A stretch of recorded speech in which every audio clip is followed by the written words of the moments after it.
Righto, I'm going to jump straight into it, and we will get to Carlton further in the program, but I'll have my say up front. Number one is the Carlton Football Club and the trouble that they're going through at the moment after their most recent loss to the Brisbane Lions. Problem with Carlton at the moment is that they've got a lot of stars or perceived stars on their list in their team, and they're underperforming against expectations. So we understand that. The two particular matchups that I thought worked so well for Brisbane and exposed Carlton's weaknesses at the moment were Dunkley on Cripps and Young Payne on Curnow. How good was he? So awesome. And he's been coming for a while too with his intercept marking since Marcus Adams hasn't played as often. He came into the side in his stead and has replaced him admirably. But those two matchups in particular, so Dunkley's a great get for Brisbane. Played on Cripps and then off him. And Paddy Cripps looks like he's not quite at 100% fitness, and we never know this from the outside, but you get judged. You get judged as an individual, as a team, as if you're 100% fit. And Curnow started likely, but the balance of the pressure they had on Carlton's ball user and the intercept marking, I thought Payne was first class. If you look at them statistically, they're up in contested ball differential. Their clearances are okay. They're defending turnover okay. What's their top ball six. movement like? And Their ball movement is very similar to St Kilda's. And St Kilda are exceeding expectations, but in terms of uncontested marks, kick handball ratio, and mark play on percentage, they're actually very similar. They try and build from the back, and then they try and go when they get their opportunity. And they actually finish better inside 50. So there's a lot of things that you can't actually to drill down and look at it. It doesn't give you the full picture. The picture is that Carlton's game is taken away from them too easily by the opposition, and Carlton don't spend enough time taking the opposition's game away from them. They think they're going to win it on talent. They think they're going to win it on ability, and they've got every right to, given what they've got at their disposal. And they are handling some loss of personnel at the moment, but they don't work hard enough at taking the opposition's game away from it. And that is more than half the game of footy. And they butcher the ball, Bucks. Like, they butchered the football in the first quarter like I haven't seen this year. So I think eventually they had 85 points from turnover against them. They did, but they couldn't cope with that. See, Brisbane did take that away from. They did come with a pressure and a forward line intensity that had Carlton jumpy, I thought. But even in that, like, as bad as that was in the weekend, and we've said about their offense, they're seventh for turnover scores against. So they're not like bottom four. They're middle of the road here. So it's not the thing that is doing them the most damage. It's all of these little things added up. But I think tactically, Carlton need to drill their game down to contest and pressure, and they need to work out how they're going to take the opposition's game off them more readily, because that brings your strengths to light, rather than just thinking that you're going to match people on an even playing field and then just trade blows until you see who wins. That's one way to go about it. But I think the best teams take the game away from Blues fans. We'll give you your chance to have you say 1300-736-736 after the buck stops, and we'll also hear from the CEO as well. What's point number two? Number two is just emerging stars. I mean, these three players, Noah Anderson, Will Day, and Tom Green, all played in losing games on the weekend. And they're 22, 21, and 22 years respectively. All had brilliant performances in losing teams, but it's not just the touches they get, it's the attitude that I reckon they bring to their footy that is going to make them stars of the future. Noah Anderson had 37 touches, 6 tackles, clearances galore, but had key moments when the game needed it. Now, they only just lost that game against a highly rated opponent in Melbourne. But Noah Anderson's putting together a sneaky CV, like underneath the Nick Dacos's, underneath the Harry Sheezers. So I'm not talking about the players that are in their first or second year. These are guys, third or fourth years, and they're starting to really come through. Will Day, I saw him accelerate to a chase down tackle. Yep. Like, he's still skin and bones, that kid. He'll fill out eventually, but he's probably going to look like, for past generations, probably going to look like a Robbie Flower for the rest of his career.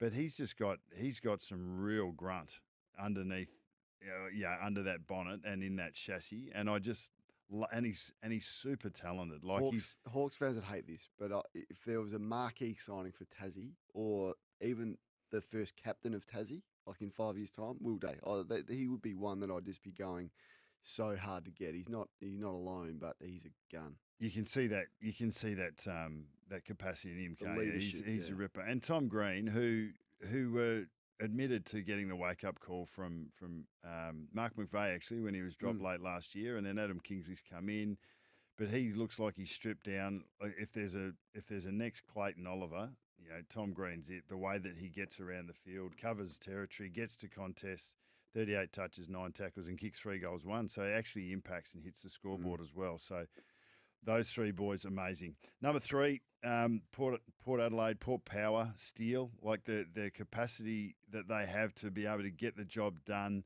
winning close games, and they did it again against Essendon on the weekend. Not so much that they're playing, blistering footy that is overwhelming the opposition, but 5 weeks ago, after the showdown, when they got flogged and whipped and their coach was under extreme pressure and they were under huge scrutiny, they were able to come back late in the game against Sydney to win up at the SCG. The next week, they've put on a really strong last quarter against Western Bulldogs at home to win by 14 points. They had West Coast did what they needed to do there. Then they've beaten the Saints by 7 points and Essendon by 5 points with really strong last quarter performances. So Collingwood last year had 14 games decided by less than 2 goals, and it was 11-3, 2 of those 3 being close finals losses. But Port's last quarter performances can become a thing, and I think they already know it. And it's not so much that they're overwhelming with momentum, but they're just doing enough of the right things at the right time to win the close games, and it's its own validation. Yep. You don't need any more validation than that. And there's a lot of young players that are standing up and playing important roles there. So it's a wait and see and a watch there. You get in a close tussle with Port Adelaide in the next 4, 5, 6 weeks. You want to be pretty good to knock them over because they've got some confidence going already. Well said. North in Tassie this week. All right, number 4 is just a quick one. Don't have a grab for this, but timetabling on Sunday games. I don't know if this is an administrative buck stops here, not an on-field one, but I reckon I'm late to the party on this one. But I was doing the North St Kilda game. I missed the end of the Port Essendon game, and I missed a lot of the Collingwood Sydney game, and I didn't want to miss those games. I had to go and catch up on them later. But it's the same on Saturday nights. Well, I mean, what do you do? Which game? How can you watch both on a Saturday night when they start at exactly the same time? Well, Gerard Whateley said that this is one of the first things that Andrew Dillon needs to look after on his agenda, and that is to make sure there's no overlaps in games. And I agree. So that's one that I reckon. 2 Friday night games this week, I think. Well, the Thursday nights has to be something that's kept in the schedule as well. Last one, and this is a statement. Booing Buddy. It's just a no from me. I love the Collingwood faithful, but I got a message. Your team is the toast of the town, and they're handling themselves on and off the field with class and poise. So let's try and fall into line on the other side of the fence. At best, it was a begrudging acknowledgement of the sustained brilliance Franklin has brought against Collingwood, and at worst, it's ignorance and bigotry. If we get another chance, I hope Collingwood fans that aren't ignorant and that aren't bigots, because there will be some booing, stand up and applaud every time he gets a touch and try and drown that out, because that's exactly what the stars of the game and his status in the game deserves. So we were gifted an opportunity to celebrate this undisputed champion, and a section of the faithful chose to denigrate. And I don't think that we took the opportunity to do the right thing and take the high ground. Let's go through the games as we do each and every Monday. All 9 of them, we ask each other, who does the result say more about? Who? Carlton got defeated by Brisbane by 26 points on Friday night, Bucks. Well, I'm going the high road. I know Carlton will be the story, but I'm going to go with Brisbane. I think it says a lot about them and the way they've recruited. Josh Dunkley has been a boon, a player who can lock down and go to a strong clearance player and then play on and off him. He's excellent in transition. I've already spoken about Payne on Curnow, thought they were great. You've got to remember this side were without 2 of their their best rebounding players in Zorko and Rich. And Zorko's probably been, their emotional glue of the Brisbane side, but they're putting together a sneaky, strong beginning to the season, and they've been able to stand up consistently. So the bigger tests will come for them as they go through, Essendon next week, and then they go Gold Coast Suns, which is the Q clash, which will get going. And then they go across to Adelaide Oval. So there's a little bit of finding out how they go, given in round one they got flogged by Port. So going back to Adelaide Oval in 3 weeks will be interesting and could be one that, really is an opportunity for them to stake their claim. Richmond and West Coast, who does it say more about? Did we learn anything about either of these two teams? Did it say anything Get off the fence, about mate. it? You're not a fence Well, I man. am now. Did it say anything about anyone? I was impressed, by West Coast hanging in there. I mean, they were right in it with 5 minutes to go in the third quarter. I guess it says more about Richmond, and I think there's some Richmond players, some good ones, waking up on Monday morning feeling a little bit better about themselves on the back of that result. I speak of Hopper, who was really good. Prestia kicked 3, had a lot of the footy, and Shea Bolton was the big one for me, returning to form with his performance. So there's some good Richmond players that got themselves back into some form, and they needed to do that as we go to the next game, which was the Geelong-Adelaide game. Geelong getting it done by 26 points. Yeah, Geelong winning at JMHBA is not exceptional, not saying much about them. So I'm going to go the other way with the Crows. I think it says as much around their improvement, their competitiveness, and their pluck. They weren't going to win that game. They stayed around. They were a nuisance. They made Geelong play football, good enough football to win, but they actually tried to take the game away from Geelong, and their competitiveness was through the roof. They continued to challenge the opposition with their ball use. I think their intensity and their attack on the opposition is strong. And they've got a lot of young players that are coming through and having a real crack. So I like what the Crows are doing, and I think that even though they've had a couple of close losses against good opposition in recent weeks, they've got a real chance to have a run at making the 8, and I think they're every chance to do so. Much better team than 4-4. Yeah, Adelaide. Yeah, and they were here this time last year, but I think they're 12 months on. They're more advanced. I think that they will go on a run, and the draw will open up for them. Big and 3 I think weeks. they'll have a crack. Big 3 weeks coming up. They take on St Kilda, Western Bulldogs, and Brisbane in the next 3. Yeah, and they're important ones, aren't they? To maintain some momentum and to get some reward for effort, because you want to make sure you've got those wins. Gold Coast Suns and Melbourne played a brilliant game up at Heritage Bank. There was differing views on this. I think it says more about Gold Coast, and that was a finals-like game. And Gold Coast over the last 13 years have not been involved in many finals-like games, and they didn't disgrace themselves at all. In fact, you could argue that they were the better team. To match Melbourne around stoppage, to score a lot more from stoppage than what Melbourne did.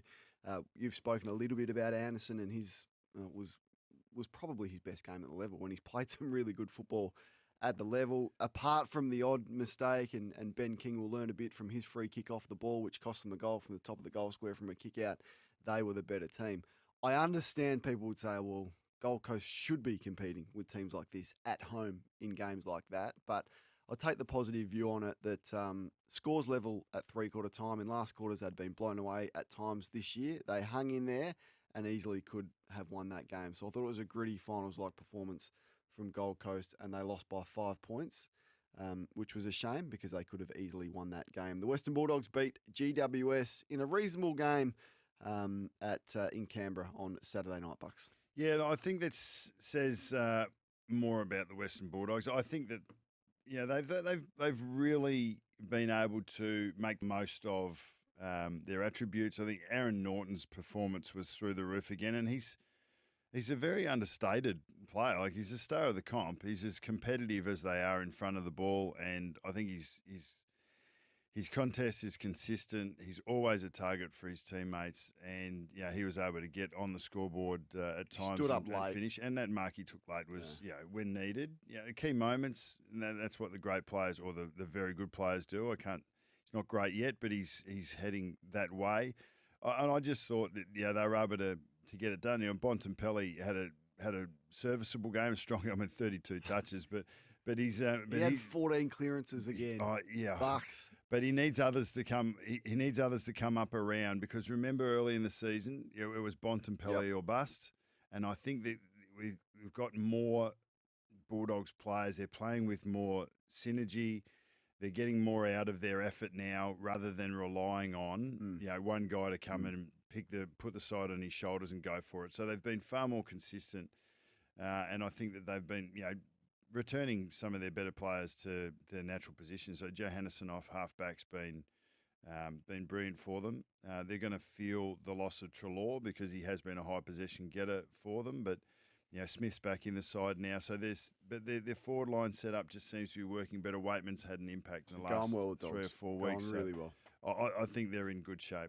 Fremantle Hawthorn. Fremantle, just good to see them kick 100 points. Good to see them move the ball with some fluency. Good to see their connection going inside 50. And does that say that it's always been there, but against the better defences, they haven't been able to find a way? I think you could mount that case. And Hawthorn drop away in last quarters because they're young and they can't sustain the effort for 4 quarters. So, look, it's not dissimilar to the Richmond and West Coast game. How much can you learn out of it? Not a lot, but it said more about the Dockers than what it said about Hawthorn. Port Adelaide and Essendon we've touched on briefly, but who did the results say more about? Look, I'd say Port, just their ability to get the job done in the last quarters. Their third quarter, Essendon were in front for a lot of it. The third quarter was really strong by Port. If they had a kick straighter, they might have, been in the game and put the game beyond earlier.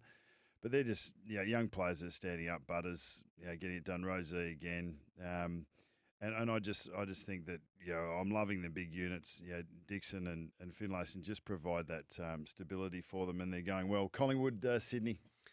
I'm going to say Collingwood, because they find different ways to win every week. And there's just, we've spoken a lot about Collingwood this year and recently. There was one stat that I thought sort of summed up the way that they're playing: 22 forward 50 tackles to 6.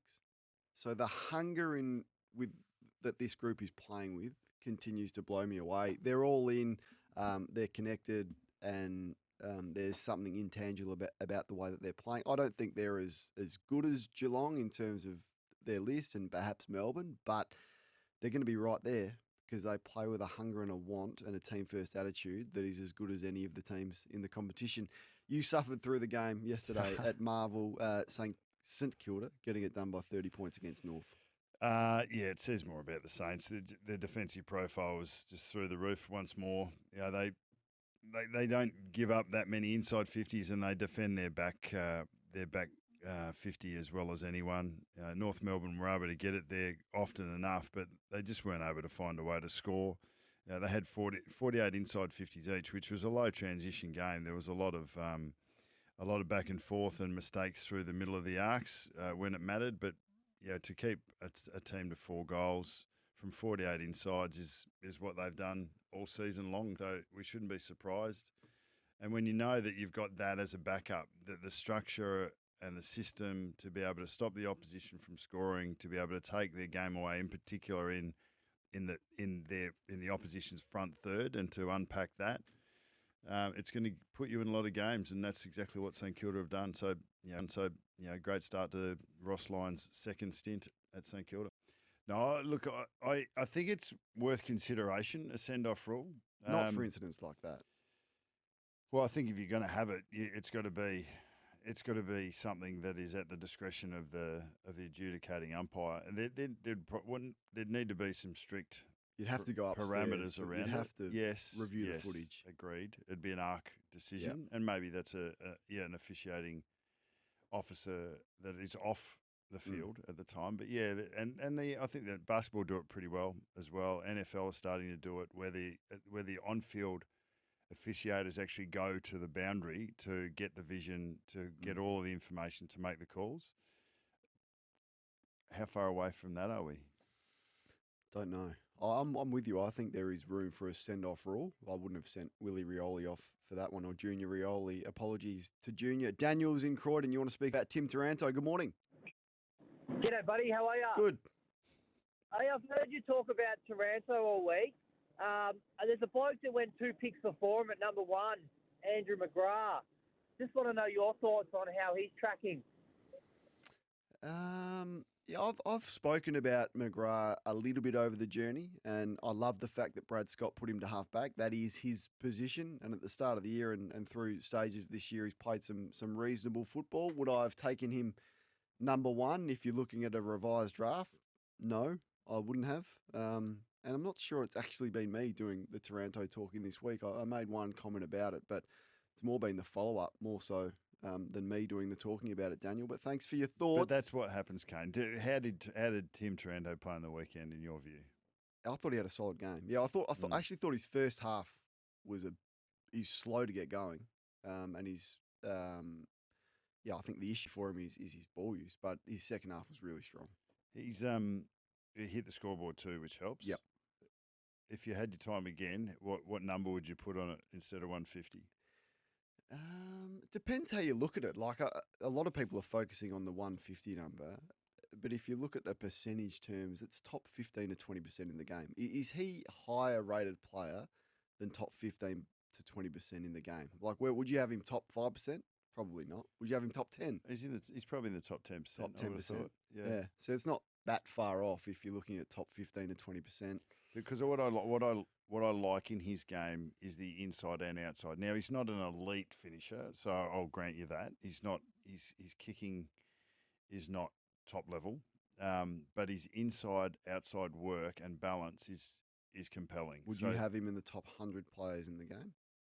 Well, that would put the top 10% would be around that, wouldn't it? So if you say the best 5 players in each team, multiply that by 18. So you're looking at 90 players. So that's sort of you're saying is he'd probably be a top 5 player at Richmond.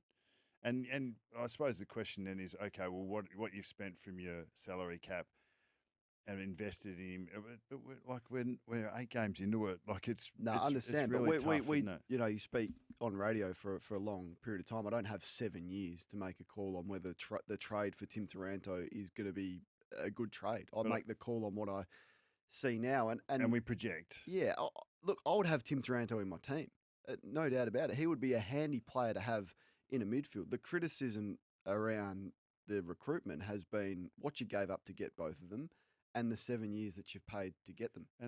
But 8 weeks of footy is not enough. But I can't wait 7 years. No, I mean, we call this. That. We're on radio every day. We can't wait 7 years to make a call on whether it's going to work or not. Well, if it's great and they win premierships like they did with Dion Prestia, which I was critical of as well, I'd put my hand up and say I got that wrong, which I did with Prestia. As long as our listeners understand or viewers understand that this is spitballing, it's and it's what ifing. Because it's not definitive, because we don't have all the information, because it's not hasn't come to fruition yet. But would you do the trade now again? I think that's a reasonable question. If you were Richmond, knowing the situation that it's looking like they will be in, would you have given up 4, 12, 19, 31 for those 2 players? I think that's a question, and you may say yes. The question we don't consider is what would Richmond look like without Taranto and Hopper in the side at the moment? Well, you couldn't be any worse than bottom 4. And that's not due to their efforts, I wouldn't have thought. No, so that's the tools at either end of the field have been and probably their strike players in Bolton and Martin haven't been anywhere near as damaging as they have been in previous seasons. That's where I reckon the biggest drop off has come from. Understanding and that injuries, is, you spoke about these young guns at 21, 22. You get those young guns in the top 10 of the draft. That's how you get them. All the ones you mentioned, Green, Anderson, Day, Rosie, they all come in the top 10. And they're all 4 years into their career. So that's the thing. If you're Richmond now and it's looking like you're going to have to rejuvenate the list, I just wouldn't be giving up a pick 4 for Hopper. I wouldn't. And if you want to argue with that, you can, and I'm happy to do that. But we spoke about Melbourne's list management too, and we're talking about Rivers and Bowie. But we're also talking McVeigh. about Pickett. But I understand that. But Petrarca Richmond in and the Oliver. next couple of years may well be able to flesh out the spine of the players they've got and become a really good team. We don't know. And if they do, I'll put my hand up and say, that opinion I had 2 years ago on Taranto, I got it wrong. But right now, I'm reasonably comfortable. They won't get a lot of cut through. Well, because no one will care about that. But right now, I'm reasonably comfortable with that